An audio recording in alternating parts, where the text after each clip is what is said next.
नमस्कार, भारत होम्योपैथी के YouTube channel पर आपका स्वागत है। आपके साथ मैं हूं निखिल शर्मा। आज हम बात करेंगे रेमेटॉइड अर्थराइटिस और ऑस्टियोआर्थराइटिस के डिफरेंसेस के बारे में। जनरली जब पेशेंट के नी जॉइंट में पेन होता है या किसी भी बॉडी पार्ट के जॉइंट में पेन होता है तो उनके दिमाग में आता है कि उन्हें गठिया की प्रॉब्लम हो गई है, उन्हें अर्थराइटिस की प्रॉब्लम हो, और इस सिचुएशन में वो कंफ्यूज हो जाते हैं कि उन्हें रेमेटॉइड अर्थराइटिस हुआ है या ऑस्टियोआर्थराइटिस हुआ है। ये दोनों अर्थराइटिस काफ़ी हद तक सिमिलर भी हैं और इस वजह से भी उन्हें काफ़ी कंफ्यूजन हो जाती है। तो आज की वीडियो में मैं आपकी यही कंफ्यूजन दूर करूंगा और मैं आपको बताऊंगा रेमेटॉइड अर्थराइटिस और ऑस्टियोआर्थराइटिस के वो डिफरेंसेस जिन्हें जानने के बाद आप खुद पहचान लेंगे कि आपको रेमेटॉइड अर्थराइटिस हुआ है या ऑस्टियोआर्थराइटिस हुआ है। तो ये समझने के लिए हमें थोड़ा सा रेमेटॉइड अर्थराइटिस और ऑस्टियोआर्थराइटिस को समझना होगा। तो रेमेटॉइड अर्थराइटिस एक ऑटो इम्यून डिसऑर्डर है।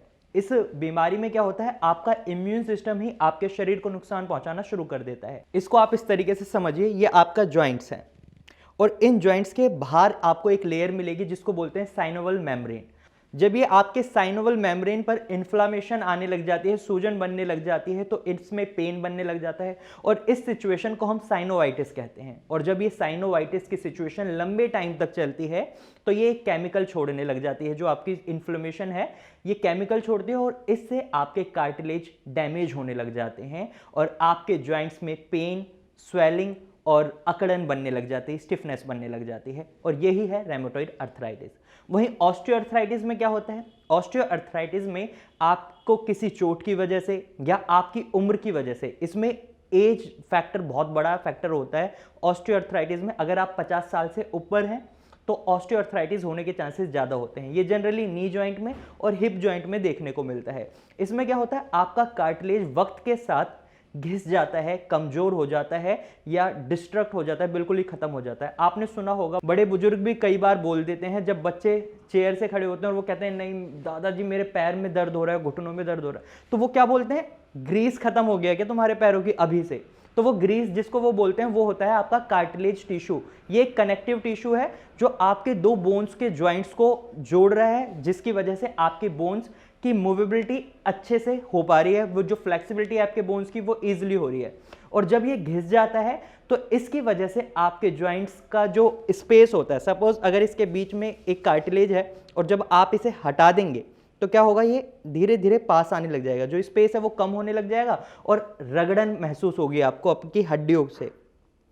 ऐसे आपकी जब हड्डियां आपस में टकराएंगी तो एक रगड़न होगी, आपकी हड्डियां घिसेंगी और इससे आपको ऑस्टियोआर्थराइटिस की प्रॉब्लम बन जाती है। अब इन दोनों के डिफरेंस की बात करें तो जब आप मॉर्निंग में उठते हैं और आपको आपके जॉइंट्स में अकड़न महसूस होती है, स्टिफनेस महसूस होती है, उनमें दर्द महसूस होता है, तो ये आपका रेमेटॉइड अर्थराइटिस की सिचुएशन को दर्शाता है। वहीं ऑस्टियोआर्थराइटिस में ये सिचुएशन बहुत कम बार देखी जाती है, लेकिन अगर ऑस्टियोआर्थराइटिस की सिचुएशन आगे बढ़ जाती है, लेटर ऑन स्टेजेस में चली जाती है, लास्ट स्टेजेस में पहुंच जाती है, तो आपको ये चीजें देखने को मिल सकती हैं। लेकिन अर्ली स्टेजेस में, इनिशियल स्टेजेस में आप ऑस्टियोआर्थराइटिस में ये सिम्टम्स नहीं देखेंगे, आपको मॉर्निंग में अकड़न और दर्द की प्रॉब्लम नहीं होगी।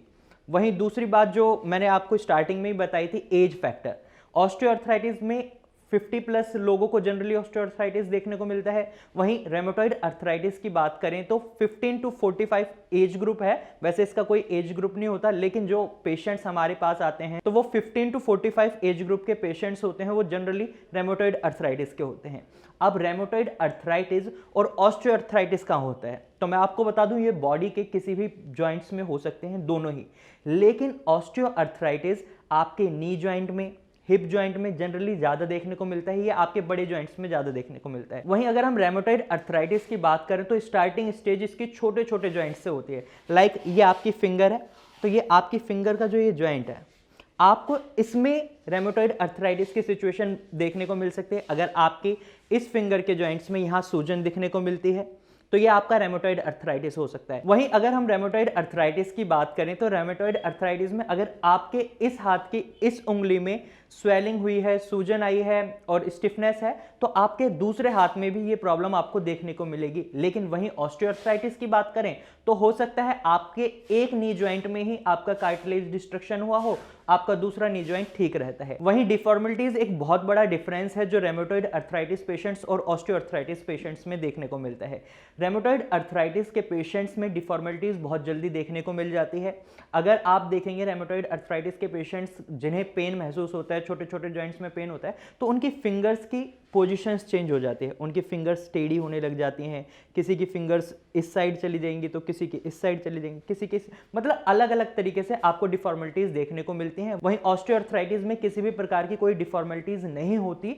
कुछ केसेस में ऐसा हो सकता है कि उन्हें भी डिफॉर्मिलिटीज को फेस करना पड़े, लेकिन वो बहुत ही रेयर केसेस होते हैं और फाइनल स्टेज पर जब पेशेंट ऑस्टियोआर्थराइटिस में पहुंच जाता है तब ये ज्यादातर देखने को मिलता है। वहीं अगर आप ऑस्टियोआर्थराइटिस पेशेंट हैं तो आप देखेंगे आपका जो जॉइंट है, जिस जॉइंट में आपको पेन महसूस होता है, वहां आपको रेडनेस भी नहीं दिखेगी, ना ही उसमें स्वेलिंग दिखेगी। ये अर्ली स्टेजेस की बातें हैं। वहीं रेमेटॉइड अर्थराइटिस के अगर आप पेशेंट हैं तो आपको आपके जॉइंट में, जहां आपको रेमेटॉइड अर्थराइटिस की प्रॉब्लम है, सपोज आपके इस जॉइंट में आपको रेमेटॉइड अर्थराइटिस की प्रॉब्लम है, तो आप इसमें देखेंगे आपको रेडनेस भी दिखेगी, यहीं आपको इसमें स्वेलिंग भी दिखेगी, और जब आप इसको टच करेंगे आपको गरम गरम महसूस होगा। वहीं ऑस्टियोआर्थराइटिस में ऐसा कुछ भी आपको देखने को नहीं मिलेगा।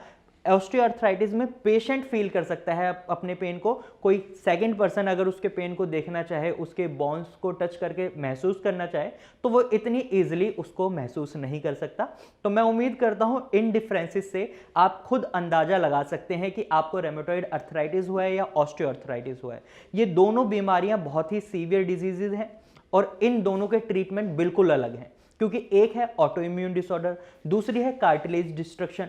तो इसलिए इन दोनों के ट्रीटमेंट को चूज करने से पहले आपको इनके बारे में जानना बहुत जरूरी हो जाता है। तो इन दोनों टॉपिक्स पर मैंने वीडियो ऑलरेडी बनाई हुई है, आप उन्हें इजीली डिस्क्रिप्शन एरिया में जाकर देख सकते हैं। अब आपके दिमाग में एक सवाल आया होगा कि अब हमें पता चल गया ऑस्टियोआर्थराइटिस की हमें प्रॉब्लम है या हमें रेमेटॉइड अर्थराइटिस की प्रॉब्लम है, तो इसका ट्रीटमेंट क्या है? तो मैं आपको बता दूं, इन दोनों के ट्रीटमेंट बहुत जरूरी हो जाते हैं अगर आप इन्हें अर्ली स्टेज पर अपना ट्रीटमेंट स्टार्ट करवा लेते हैं। जैसे मैंने भी आपको रेमेटॉइड अर्थराइटिस का बताया था कि इसमें आपको डिफॉर्मिलिटीज देखने को मिलती हैं। वहीं अगर आप अर्ली स्टेज में रेमेटॉइड अर्थराइटिस को डायग्नोज कर लेते हैं और उसका ट्रीटमेंट शुरू करवाते हैं तो आपको डिफॉर्मिलिटीज नहीं होंगी और जिस दर्द और स्वेलिंग की प्रॉब्लम को आप फेस कर रहे हैं वो भी धीरे धीरे कम हो जाएगी। इसलिए आप कोशिश करें कि आप रेमेटॉइड अर्थराइटिस का ट्रीटमेंट जल्दी से शुरू करें और वहीं ऑस्टियोआर्थराइटिस का ट्रीटमेंट भी जल्दी से शुरू करें। और ट्रीटमेंट के लिए आप भारत होम्योपैथी से कांटेक्ट कर सकते हैं, आप नीचे दिए गए नंबर पर कांटेक्ट कर सकते हैं और हमारी डॉक्टर्स की टीम के साथ अपनी प्रॉब्लम्स को शेयर कर सकते हैं और अपनी प्रॉब्लम्स का एक अच्छा सा सॉल्यूशन ले सकते हैं। मैं उम्मीद करता हूं आज की वीडियो आपको समझ आई होगी। अगर आपको हमारी वीडियो अच्छी लगी है तो आप इसे लाइक करें, साथ ही आपको ये जानकारी यूजफुल लगी है तो इसे आप अपने दोस्तों और रिश्तेदारों के साथ जरूर शेयर करें। और साथ ही अगर आप ऐसे ही और वीडियोस देखना चाहते हैं तो आप हमारे चैनल को अभी सब्सक्राइब करें। Thank you for watching.